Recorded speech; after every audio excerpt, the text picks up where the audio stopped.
How to be a good team player. Contradictions edition. Shut up, speak up, relieve pressure, put pressure on, attach yourself, detach yourself, immerse, and pull out. 1. Shut up. If someone is having an impactful moment, it doesn't mean you need to be there. If it makes sense, great. If not, don't dilute the scene if your character isn't needed. 2. Speak up. If no one else is ready, jump on the grenade and take the spotlight. This relieves pressure on your fellow players and gives them the time to think as to what they want to do. You might even give them some ideas with what you decide to do. 3. Relieve pressure. If it seems like someone is having some trouble with what they're dealing with, jump in and help them. It doesn't mean shoving them aside so you can do it. Try to find a way to make what they're doing work. Or if it isn't quite working, then at the very least, when you jump in, they're not the only one shouldering this burden. It's a lot easier taking an L when you've got your friends taking it with you. 4. Put pressure on. Sometimes you put pressure on someone to give them the chance to shine. This isn't a matter of saying, hey,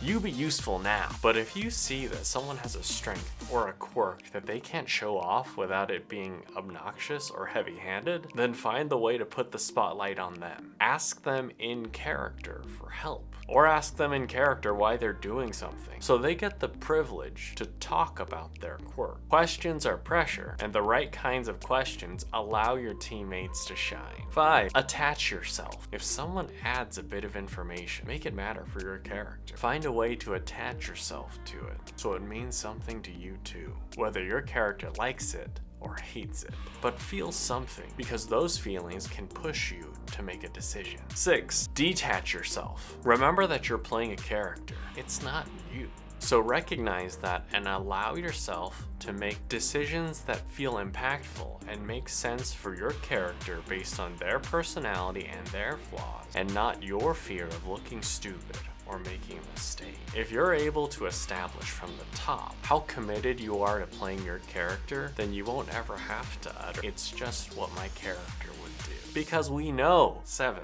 Immerse. Let yourself feel what your character feels, even though you're not your character. The more you can allow yourself to channel that mindset, the more powerful your roleplay becomes, the more memorable the moment becomes. 8. Pull out. Don't forget to check in with each other after a particularly heated scene. This is a fun thing. Feeling emotions can be fun, positive or negative emotions. But when it comes to negative emotions, it should be like watching a horror movie.